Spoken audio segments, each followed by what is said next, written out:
दोस्तों नमस्कार, मेरा नाम निम सिंह है। आप देख रहे हैं मेरा चैनल राइडिंग सन्यासी शुभम भवतु कल्याणम। तो भैया बहुत सुंदर दिन है, बहुत बढ़िया धूप निकली है, लेकिन चूंकि चुनाव थे तो चुनाव में छोटे मोटे विवाद तो होते ही रहते हैं, लेकिन कुछ विवाद गरमा भी जाते हैं। इसी से संबंधित जो अध्यक्ष दुर्गा कॉलोनी है सेवा समिति, उन्होंने एक मीटिंग आज बुलाई थी और सभी जनता के से जो एक बात पूछी गई, जो एक मुद्दा चल रहा है, मैं मनोज फरसवान जी हमारे साथ हैं, आप ही के श्रीमुख से सुनना चाहूँगा कि क्या विवाद रहा। क्योंकि देखिए चुनाव में छुटपुट विवाद तो होते रहते हैं, हो हल्ला होता रहता है, लेकिन जहाँ 6 बजे की घंटी बजती है सभी एक दूसरे गले मिलते हैं और चुनाव वहाँ पे ख़त्म। तो यहाँ पे क्या विवाद हुआ जो चुनाव से भी आगे खिंच गया? और बात करें तो कहना नहीं चाहिए, लेकिन दावे मुकदमे तक की बात जा रही है। ऐसा है कि ये कोई विवाद नहीं है। हमने चुनाव में भाग लिया, कोई बीजेपी से लिया, किसी ने मुंबई को दिया, किसी ने बसपा को दिया, वो जो है कॉलोनी से बाहर की बात है, ठीक है। और कॉलोनी के जब चुनाव समाप्त हो जाता है, विधानसभा का चुनाव समाप्त हो जाता है, तो उसके बाद में जो हम लोग कॉलोनी के सब एक हो जाते हैं। आज बैठक हुई, आपने देखा कि जाए किसी ने बीजेपी का समर्थन किया था, किसी ने उमेशी का किया था, किसी ने बसपा, सब आज आपको एक साथ बैठे मिले। लेकिन कुछ बोलते हैं ना कि एक मछली सारे समाज को गंदा कर देती है, तो कुछ व्यक्तियों के कारण हमारे कॉलोनी के अंदर एक असमझ की बीमारी, जैसे कैसे कोरोना फैल गया था वैसे एक बीमारी फैला दी थी। और उसमें जो है कि अपने कुछ 10-12 लोगों ने जो है अपना हित साधने के लिए और अपने आप को जो है आगे दिखने के लिए जो है कॉलोनी के संपूर्ण समाज को उन्होंने जो है बदनाम करने की कोशिश की थी। और उसको हमने जो है दूर करने के लिए, वो दाग धोने के लिए हमने बैठक बैठाई थी, और जिसमें सर्व समाज ने उनका बहिष्कार किया है। बहिष्कार क्या किया है कि उन्हें हम फिर दोबारा से समझाने का मौका दे रहे हैं कि भाई कोई बात नहीं, गलती हो जाती है। अगर वो पूरी कॉलोनी समिति से माफ़ी मांग करके और जो है हमारे साथ में जुड़ना चाहते तो हम उनका स्वागत करते हैं, अन्यथा वो अपनी जगह पे और हम अपने घर पे। तो उस व्यक्ति को आप पद से जिसे कहते हैं हटाने की भी एक मुहिम यहाँ पे चलाएगी, तो क्या उसको भी आप अभी एक समय देना चाह रहे हैं या फिर आगे कैसे बात चल रही है इसमें? अब ये तो अध्यक्ष का विवेक है, क्योंकि अध्यक्ष का चुनाव जनता करती है और अध्यक्ष अपने कार्यकारिणी का चुनाव करता है। यदि आपने देखा हो, जैसे केंद्र के अंदर मोदी जी जब 5 साल के लिए प्रधानमंत्री बने थे, तो उन्होंने 2.5 साल में अपने मंत्रिमंडल चेंज किया था, तो उनका डिसीजन था। उसी प्रकार से अगर यहाँ पर आज अध्यक्ष किसी उपाध्यक्ष को या संचार मंत्री को या कोषाध्यक्ष को चेंज करता है तो वो उसका विवेक है। तो उसमें जो है कि हमारा तो कोई रोल बैठता ही नहीं है। रही अध्यक्ष की बात, अगर अध्यक्ष को हटाने वाली बात होगी, उसके लिए भी जो है 1/3 बहुमत होगा, उसके बाद उसको हटाया जा सकता है। ऐसा आगे अध्यक्ष को नहीं हटा सकता, और बाकी अध्यक्ष अपनी कार्यकारिणी को अदल बदल कर सकता है, जिसका पूर्ण अधिकार है। हमारे साथ है लक्ष्मी प्रसाद सती जी। सती जी, आप तो वहाँ के चक्षुदर्शी हैं, जिसे कहते हैं कि आंखों देखा और मेन जो कहा सुनी हुई आप ही के साथ सीधा हुई है, तो उस बात का थोड़ा सा विवरण संक्षिप्त अगर दर्शकों को बता सकें। उसके अलावा आपने भी एक सहिष्णुता दिखाई कि आपने पहले कागजी कार्रवाई नहीं की, और कॉलोनी को किस तरह आप चाहते हैं कि ये मुद्दा किस तरह सुलझाया जाए, आसानी से जो सुलझ सकता है? देखिए, उसमें सबसे बड़ी बात है कि जो चुनाव था बहुत ही सौहार्दपूर्ण तरीके से चल रहा था। सभी बूथ बहुत अच्छे हंसी मजाक चल रही थी, और सबसे बड़ी बात है कि मेरी विचारधारा सनेश्वर से नहीं मिलती है। वो एक महिला के साथ उन्हें अभद्रता की थी पहले, तो जिसके कारण वो थोड़ा सा जेल भी गया था। तो उसके कारण जब विचार हमारा 3 साल से नहीं मिल रहे, तो मैं उनके बूथ पे इसलिए नहीं किया कि उस बूथ पे सनेश्वर बैठा हुआ था। अब उसके बाद जो है कि उनसे कम से कम 10 मीटर दूर एक दूसरे का अगर पूरा नाम ले पाएँ? हाँ, सनेश्वर जी हैं, सनेश्वर सिंह हैं, और वो जो है पूर्वांचल से बिलोंग करते हैं।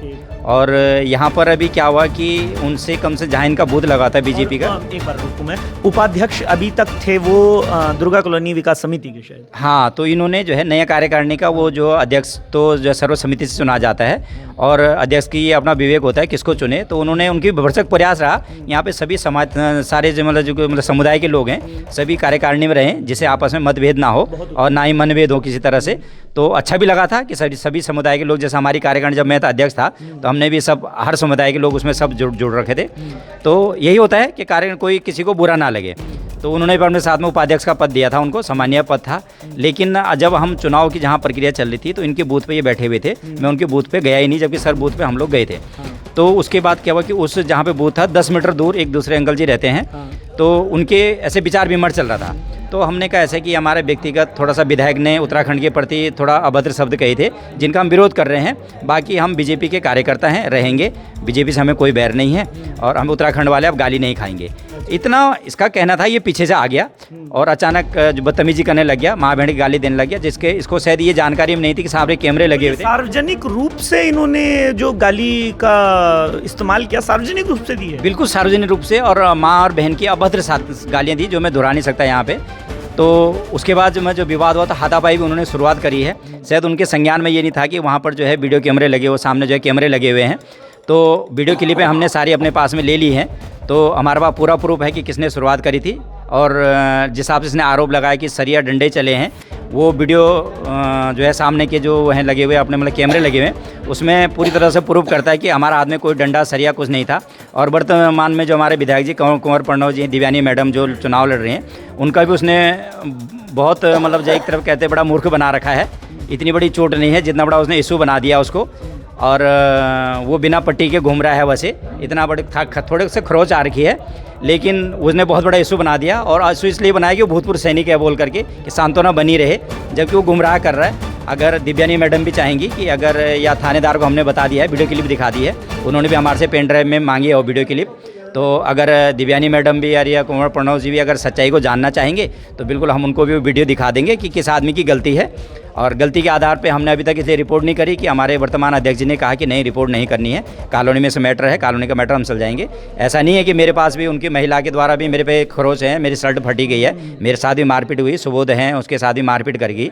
लेकिन हमने रिपोर्ट इसलिए अभी तक नहीं कराई है कि कॉलोनी का मैटर है, कॉलोनी में सुलझ जाए, लेकिन उन्होंने बहुत ज़्यादा तूल दे दिया इस मैटर को। तो अभी देखो आगे। इस वजह से मैं एक और बात, जो राजनीतिक प्रश्न है कि उनकी ही शिकायत की वजह से शायद एक चिट्ठी आपको भाजपा की तरफ से आई है, तो ये क्या मतभेद बीच में हो गया? क्योंकि आप तो बहुत वरिष्ठ कार्यकर्ता रहे हैं और नेता भी रहे हैं, भाजपा के लिए भी लगातार काम करते हैं, कॉलोनी के भी मोतबर मुखिया आदमी हैं, एक जन समर्थन आपके साथ हमेशा रहता है, चाहे आप पद पे रहें कि पद के बिना रहें। तो भाजपा से भी बातचीत आपकी आगे चल रही है क्या? देखिए, भाजपा से उनके द्वारा ही अचानक क्या हुआ कि मुझे जहाँ तक मेरी संज्ञान में आया कि मंडल अध्यक्ष ने कहा कि मेरे पे बहुत बड़ा प्रेशर था। तो प्रेशर तो जहाँ तक मेरा मानना है कि विधायक जी और हमारे थोड़ा मनमुटाव चल रहे हैं, हमारे मतभेद हैं। मनभेद तो देखो हमारे रखते ही नहीं हम किसी से भी, और उस कारण से जो है मुझे लगता है कि उन्होंने मंडल अध्यक्ष को शायद प्रेशर किया है कि इनको पद से निरस्त किया जाए। तो एक लेटर उन्होंने दिया है। तो मेरा उनसे ये था कि जब आपने लेटर दे के हमें एक पद नहीं दिया है तो लेटर से आपको निष्कासित करने का अधिकार है ही नहीं। तो शायद उनको जानकारी का अभाव रहा मंडल अध्यक्ष को कि उनको अधिकार है नहीं वैसे। तो यानी आप कहना चाह रहे हैं आनन फानन में ही एक लेटर रातों रात लिख दिया गया, बिना सोचे समझे कि क्या उसकी डेकोरम था, कोड ऑफ कंडक्ट क्या था उसका? अच्छा, सबसे बड़ी बात देखिए, दुर्भाग्य देखिए उनका, या उनकी जानकारी का अभाव देखिए। 3 तारीख का लेटर लिखा उन्होंने, और हमें जो है कि 16 तारीख को लेटर जो है कि सोशल मीडिया पे डाला जाता है। तो ये बड़ी अफसोस की बात है कि 3 तारीख उन्होंने लेटर इशू कर दिया था, तो 3 तारीख को इन्होंने सोशल मीडिया पे डालना चाहिए था। लेटर सार्वजनिक किया उन्होंने कि पहले आपको भेजना चाहिए था? हमें, हमारे पास तो अभी तक नहीं पहुंचा है, हमारे पास वो लेटर अभी तक नहीं पहुंचा है। और पहले उनको जो है कि नोटिस देना चाहिए था, और कारण बताओ नोटिस देना चाहिए था, लेकिन हमारे से ऐसा कुछ कारण बताओ नोटिस नहीं दिया गया, और एकदम सोशल मीडिया पे उन्होंने डाल दिया। उनको सोशल मीडिया के माध्यम से हमें पता चला है, व्हाट्सएप और उसके माध्यम, फेसबुक से माध्यम से। अभी तक भी हमारे पे कोई लेटर हमारे घर तक नहीं पहुंचा है। तो ये इस तरह का एक अजीबोगरीब स्थिति है कि कैसे ये लोग परिसर में इस तरह काम करते हैं, और कैसे ये लोग न्याय और अन्याय की बातें नहीं यहाँ पे समझते हैं, और जो अधिकार में है ही नहीं अपने अधिकार क्षेत्र से भी और आगे बढ़ जाते हैं। बड़ा दुर्भाग्य की बात है कि ऐसे लोगों को यहाँ पे मंडल का कार्यकारिणी आप लोगों ने दे रखी है, जिनको जानकारी का अभाव है। और हम संघर्ष करेंगे, बीजेपी देखो कार्य करते हैं, बीजेपी के लिए हम कार्य करेंगे। आगे भी ग्राम पंचायत चुनाव आ रहे हैं, और जिला पंचायत भी जायज़ है कि जो है क्षेत्र पंचायत है, बहुत सारे चुनाव हैं जो बीजेपी के बैनर तले लड़े जाएंगे। सांसद के चुनाव आ रहे हैं, और बिल्कुल बीजेपी के लिए हम बैर नहीं। हमने बोला धामी जी आपसे बैर नहीं, और जो है कि प्रणव जी आपकी खैर नहीं, व्यक्तिगत विशेष की थी हमारी। और जो चुनाव जीतेगा, ये तो मनमिटाव, तो ऐसे कोई बहुत बड़ी बात मनमिटाव नहीं, मतभेद हैं, ये मिट जाएंगे हमारे, कोई बहुत बड़े। अच्छा, कॉलोनी का मुद्दा आप लोग भी सारे बड़े बूढ़े हैं, और पहले आपने दावा मुकदमा, क्योंकि गाली के ऊपर भी आप एक धारा लगा सकते थे, लेकिन आप लोगों ने मुकदमा नहीं किया। तो क्या कॉलोनी का मुद्दा आप क्या चाहते हैं, कॉलोनी में ही सुलझ जाए? हमारा तो यही है जी, देखो हम कॉलोनी एक जो है कि समिति है, रजिस्टर्ड समिति है, और उसके जो पदाधिकारी सर्वसम्मति से चुना जाते हैं। हमारा ये रहता है कि पहले भी हमारे समय पे भी विवाद हुए हैं, और हमने अपने माध्यम से, मैं खुद कॉलोनी का अध्यक्ष रहा, तो हमने यही कॉलोनी के अंदर वो मैटर सुलझाए हैं, समझौते हुए हैं आपस में, और यही होता भी आया। सर्व समाज जो ऐसे होता है कि जब कोई समिति होती है तो वो इन्हीं बातों के लिए होती है कि मैटर, लेकिन उन्होंने उस मैटर को बहुत ज़्यादा तूल दे दिया है। और मैं जानकर हूँ इतनी बड़ी चोट है नहीं। शायद दिव्यानी मैडम को भी उन्होंने गुमराह कर रखा है, जिस हिसाब से दिव्यानी मैडम एक भूतपूर्व सैनिक के सांत्वना के तहत उनके घर आके देख रही है। अगर वो पट्टी खोल के देखेंगे तो सच्चाई दूध का दूध और पानी का पानी हो जाएगा। और अगर उस प्रक्रिया की अगर पहल करके अगर वीडियो क्लिप अगर दिव्यानी मैडम को भेजेंगे तो दूध और दूध का पानी हो जाएगा। वो कहेंगे यार वाकया में, और ऐसी बात नहीं। देखो दिव्यानी मैडम से हमारा कोई बहन ना, उनके प्रति हमने कोई ऐसे शब्द कहे हैं, और उन्होंने जो चुनाव लड़ रहे हैं, अच्छी बात है कि देखो सब जीतने के लिए लड़ते हैं। आगे देखो क्या फैसला होता है उस हिसाब से आगे। अच्छा, एक मैं बात कहना चाहूँगा, कोई आप मैसेज देना चाहें जो दूसरी पार्टी है, जो एक तो आप पक्ष हो गए, वो विपक्ष है एक तरह से, तो उनको कोई सीधा सीधा मैसेज देना चाहें? क्योंकि आज एक बड़ी अच्छी बात कही गई कि क्षमा बड़न को चाहिए, छोटन को उत्पात। तो एक बात कहते हैं बड़े बुजुर्गों ने कही है कि जो बड़ा व्यक्ति होता है वो तो हमेशा क्षमा मांग लेता है क्षमा, और जो उससे बड़ा होता है वो क्षमा कर देता है। तो क्या आप क्या उनसे आशा रखते हैं? हाँ, तो अगर वो भी देखो, अगर वो यहाँ पे क्षमा मांग लेते हैं, अगर जैसे इन्होंने समिति निर्णय कर रही है कि अपना केस वापस ले लें और अपना क्षमा मांग लें, तो भी कॉलोनी का मैटर है।